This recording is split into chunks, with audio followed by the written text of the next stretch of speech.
আসসালামু আলাইকুম। আজকে আমরা অ্যানজাইনা পেক্টোরিসের ইনভেস্টিগেশন নিয়ে জানব। অ্যানজাইনা পেক্টোরিসের ইনভেস্টিগেশন ফিগার 16.54 খুব সুন্দরভাবে একটা ফ্লো চার্টের মাধ্যমে দেওয়া আছে। এটা হচ্ছে 16.54 এবং 16.54 বলা আছে কখন কোন ইনভেস্টিগেশনটা করতে হবে। এবং প্রথমেই আমরা হিস্ট্রি নিব এবং এক্সামিনেশন করব। এবং অ্যানজাইনা পেক্টোরিসের হিস্ট্রির ক্ষেত্রে আমরা গত ক্লাসে পড়েছিলাম যে চেস্ট পেইন,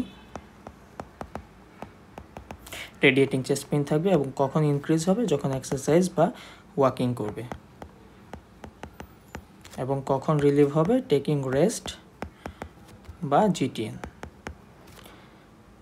তারপর আমরা কিছু টেস্ট করব। এই সিমটমস নিয়ে, এই হিস্ট্রি নিয়ে যখন একটা পেশেন্ট প্রেজেন্ট করবে তখন আমরা কিছু রুটিন ব্লাড টেস্ট করব, ইসিজি করব, চেস্ট এক্সরে করব এবং ইকোকার্ডিওগ্রাফি করব। এবং আরও ভালো বোঝার জন্য এবং যদি আমরা কোনো পজিটিভ ফাইন্ডিংস ওইরকম না পাই এই টেস্টগুলোতে, তখন আমরা এক্সারসাইজ ইসিজি করব। এবং এক্সারসাইজ ইসিজিতে আমরা অ্যানজাইনা ক্লিয়ার ডায়াগনোসিস করে ফেলতে পারবো যদি কিছু ফাইন্ডিংস পাই, এবং তখনই আমরা বলতে পারবো অবস্ট্রাকটিভ করোনারি আর্টারি ডিজিজ। এবং আমরা কি কি ফাইন্ডিংস পাবো এই এক্সারসাইজ ইসিজি থেকে সেটি আমরা এখন দেখব, যেটি পেলে আমরা বলতে পারবো যে অ্যানজাইনা ক্লিয়ার ডায়াগনোসিস হয়েছে। এবং ডেভিডসনে দুটি চিত্রে খুব সুন্দরভাবে দেওয়া আছে। ফিগার 16.55 বলা আছে যে এক্সারসাইজ ইনডিউসড ইসিজিতে এসটি ডিপ্রেশন পাওয়া যায় এবং 3 ধরনের এসটি ডিপ্রেশন পাওয়া যায়। সেটা আমরা দেখতে পারি যে আমাদের বেসলাইন এইটা, কিন্তু এসটি ডিপ্রেশন, বেসলাইন এইটা, এসটি ডিপ্রেশন, বেসলাইন এইটা, এসটি ডিপ্রেশন, যেটা আপস্লোপিং। এই কারণে 3টা ভাগে ভাগ করা হয়েছে, এ, বি এবং সি। এতে বলা আছে যেহেতু এটা খুব প্লেন এবং বেসলাইনের প্যারালালি আছে, এটাকে বলা হয়েছে প্লেনার এসটি ডিপ্রেশন, যেটা হচ্ছে একটু ডাউন স্লোপিং, যেটা হচ্ছে ডাউন স্লোপিং এবং এটা আপ স্লোপিং। এই কারণে বিকে বলা হয়েছে ডাউন স্লোপিং ডিপ্রেশন এবং সিকে বলা হয়েছে আপ স্লোপিং ডিপ্রেশন। এবং এ আর বি যেটা প্লেন এবং ডাউন স্লোপিং এসটি ডিপ্রেশন, সেটা আমরা হচ্ছে মোর স্পেসিফিক ফর অ্যানজাইনা। এবং সি যেটা আছে, যেটা আপস্লোপিং, সেটা নন স্পেসিফিক বা লেস স্পেসিফিক। এইটা লেফট ভেন্ট্রিকুলার হাইপারট্রফি তো হতে পারে, অথবা যে ডিগক্সিন থেরাপি নিচ্ছে,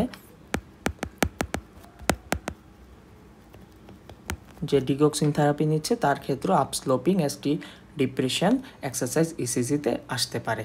এবং আরেকটি চিত্রে ডেভিডসনে খুব সুন্দরভাবে বলা আছে যে ফিগার 16.56 পজিটিভ এক্সারসাইজ টেস্ট, এবং এটাতে কি বলা আছে, চেস্ট লিড V1 2 3 4 5 6। এবং এই 6-এর মধ্যে যেটা উপরে আছে বা প্রথমে আছে সেটাকে বলা, সেটা হচ্ছে রেস্টিং স্টেজের ইসিজি, রেস্টিং। এবং যেটা দ্বিতীয়তে আছে প্রত্যেকটা চিত্রের, সেটা হচ্ছে আমার এক্সারসাইজ ইসিজি। এবং আমি রেস্টিং স্টেজে সবগুলো ইসিজি যদি দেখি, সবগুলোর বেসলাইন সমান, বেসলাইন সমান, বেসলাইন সমান, বেসলাইন সমান, বেসলাইন সমান, বেসলাইন সমান। কিন্তু আমি যদি এক্সারসাইজ ইসিজিতে দেখি, V1-এ বেসলাইন সমান আছে, V2-তেও সমান আছে, 3-তেও সমান আছে, কিন্তু 4-এ কিন্তু সমান নেই। এই যে এখানে এসটি ডিপ্রেশন আছে। 5-এও কিন্তু সমান নেই, এসটি ডিপ্রেশন আছে। 6-এ আবার সমান আছে। তার মানে V4 এবং V5-এ চেস্ট লিডে এক্সারসাইজ ইসিজির ক্ষেত্রে এসটি ডিপ্রেশন পাওয়া গেছে, যেটা হচ্ছে ডাউন স্লোপিং। আমরা একটু আগের চিত্রে দেখে এসেছি ডাউন স্লোপিং। এবং এই চিত্রে দেখা যায় এটা হচ্ছে প্লেন, কোনো ডাউন স্লোপিংও না, আপ স্লোপিংও না, একদম সোজা প্লেন। এটাকে বলা হচ্ছে প্লেনার এসটি ডিপ্রেশন, আর এটা হচ্ছে ডাউন স্লিপিং এসটি ডিপ্রেশন। তার মানে এই ফাইন্ডিংসগুলো দেখে আমরা বলতে পারি যে এটা অ্যানজাইনা হয়েছে। আমরা আগের ফ্লো চার্টে চলে যাই। এই ফাইন্ডিংসগুলো যখন আমরা পাবো তখন আমরা বলতে পারবো যে এটার ক্লিয়ার ডায়াগনোসিস অফ অ্যাঞ্জাইনা হয়েছে। এখন আমরা বলতে পারবো অবস্ট্রাকটিভ করোনারি আর্টারি ডিজিজ। এরপর আমরা প্রিভেন্টিভ থেরাপি নিব, অ্যান্টি অ্যাঞ্জাইনাল থেরাপি নিব। এরপর আমরা অ্যাঞ্জিওগ্রাফি করব এবং রিভাস্কুলারাইজেশন করব। এরপর আমরা এটা হচ্ছে এটার আলটিমেট ট্রিটমেন্ট প্ল্যান। তবে এনজিওগ্রাফিতে আমরা কী কী ফাইন্ডিংস পাবো সেটা একটু দেখি। এনজিওগ্রাফিতে আমরা যদি ব্লক পাই তাহলে দু ধরনের কাজ করতে পারি। একটা হচ্ছে পিসিআই, যদি ব্লক পাই পিসিআই অথবা সিএবিজি। পিসিআই মানে কি? পারকিউটেনিয়াস করোনারি ইন্টারভেনশন, যেটাকে আমরা রিং পরানো হিসেবে জানি। একটা হচ্ছে অপারেশন যেটা করে করোনারি আর্টারি বাইপাস গ্রাফটিং, এটাকে আমরা বাইপাস সার্জারি হিসেবে জানি। এই দুইটার কি কি ফাইন্ডিংস পাই এটা আমি চিত্রের সাহায্যে একটু দেখাই। ডেভিডসনে খুব সুন্দর বলা আছে। এটা হচ্ছে এনজিওগ্রাম, এবং এনজিওগ্রামে এই যে এটা হচ্ছে করোনারি আর্টারি এনজিওগ্রাম। এই এনজিওগ্রামে বলা আছে, এই যে অ্যারো চিহ্ন দিয়ে বলা আছে, এখানে খুব মোটা কিন্তু দেখা যাচ্ছে আর্টারিটা, কিন্তু মাঝখানে এসে চিকন। এই চিকনটাই স্টেনোজড হয়েছে। এটা হচ্ছে এনজিওগ্রামের যেভাবে ডাই দিলে যেরকম চিত্রটা দেখা যায়। আর এটা হচ্ছে একটা চিত্র একে এটা হচ্ছে দেখানো হয়েছে। খুব সরু হয়ে গেছে আমার এখানের ভেসেলটা, এটাই হচ্ছে স্টেনোজড হয়ে গেছে। এরপর আসি, যদি অ্যানজাইনা আমি ডায়াগনোসিস না করতে পারি, that means clear diagnosis of angina আমি না করতে পারি, না হয়, এবং আমার ইসিজিও নর্মাল ইসিজি আছে, ক্লিয়ার ডায়াগনোসিসও হয়নি বাট ইসিজি নর্মাল কিন্তু বুকে ব্যথা আছে, তখন আমরা বলবো যে এটা কোনো করোনারি আর্টারি ডিজিজ না, এটা হচ্ছে অল্টারনেটিভ কোনো ডায়াগনোসিস আমরা কনসিডার করব। কখন? যখন অ্যানজাইনাকেও আমরা ডায়াগনোসিস করতে পারিনি, আবার ইসিজিও নর্মাল কিন্তু বুকে ব্যথা আছে।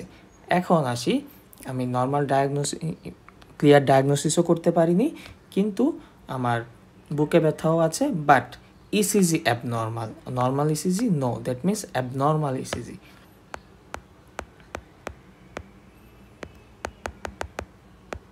অ্যাবনর্মাল ইসিজি যদি থাকে তখন আমরা সিটি এনজিওগ্রাফি করব বা CT coronary angiography. CT coronary angiography কি? সিটি করোনারি এনজিওগ্রাফি জিনিসটা নিয়ে মনে রাখবো, এটা হচ্ছে নন ইনভেসিভ। এটা আমরা সবাই জেনে রাখি, এটা প্র্যাকটিক্যাল লাইফে অনেক লাগে। Non invasive.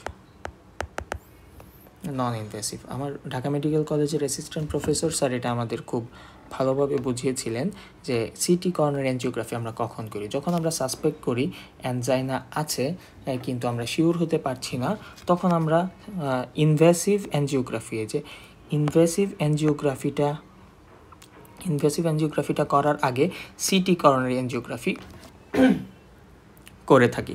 সিটি করোনারি এনজিওগ্রাফিতে আমরা আর্টারি অবস্থাটা বুঝতে পারি যে এটা করোনারিতে অবস্ট্রাকটিভ আছে নাকি নন অবস্ট্রাকটিভ আছে নাকি অবস্ট্রাকটিভ আছে, অথবা যদি করোনারি আর্টারির কোনো সমস্যা না থাকে এটাও ডিটেক্ট করা যায়। যদি নন অবস্ট্রাকটিভ থাকে তাহলে প্রিভেন্টিভ থেরাপি নিব, যদি অবস্ট্রাকটিভ থাকে তাহলে অ্যানজাইনা ডায়াগনোসিসে যে ফ্লোচার্টের মতো এসেছিলাম সেভাবে করব। আর যদি কোনো করোনারি আর্টারি ডিজিজ ডিটেক্টই না হয় তখন অল্টারনেটিভ ডায়াগনোসিস ডিটেক্ট করব। এখন সিটি করোনারি এনজিওগ্রাফি কি? তাহলে তো সিটি করোনারি এনজিওগ্রাফি করলেই হয়ে যাচ্ছে, তাহলে আমরা ইনভেসিভটা কেন করব? কেউ তো আর ইনভেসিভ করতে চায় না যার কাছে সুযোগ থাকে নন ইনভেসিভ করার জন্য।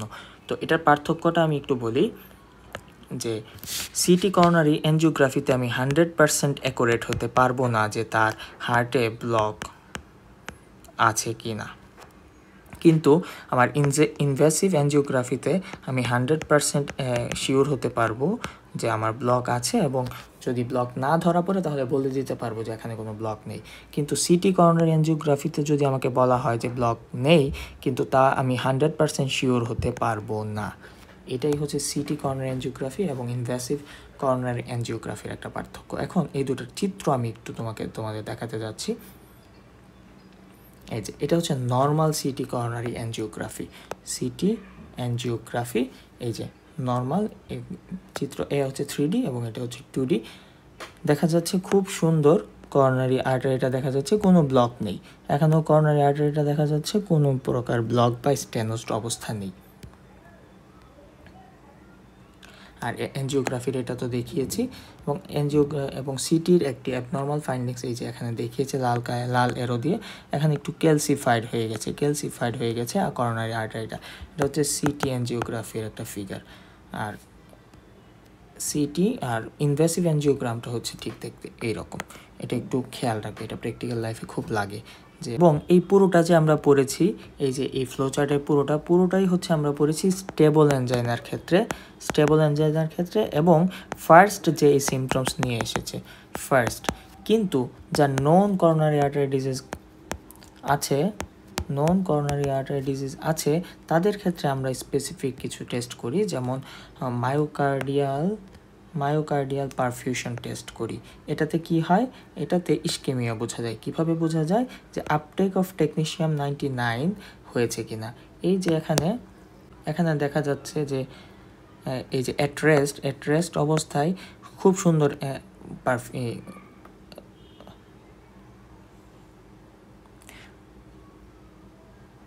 এখানে দেখা যাচ্ছে খুব সুন্দর আপটেক হয়েছে। কোন জায়গার আপটেক হয়েছে, এটা হচ্ছে লেফট ভেন্ট্রিকলের একটা কাট পোর্শন, যেটা অ্যাট্রেস্টে খুব সুন্দর আপটেক হয়েছে, যেখানে কোনো ইস্কেমিয়া বোঝা যাচ্ছে না। কিন্তু ডিউরিং স্ট্রেস দেখা যাচ্ছে এই জায়গাটাতে যেটা এরো সাইন দেওয়া হয়েছে, এখানে কোনো লাল সাইনটা খুবই কম বা লাল কালারটা খুবই কম। আমি যদি একটু মুছে দিই আরও সুন্দর দেখতে পাবে, লাল কালারটা খুব কম। এটা বুঝে ইট ইন্ডিকেটস যে এখানে ইস্কেমিয়া আছে, কারণ uptake of technetium 99 very poor.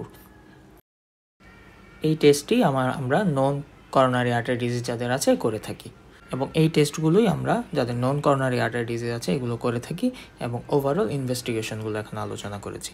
Thank you.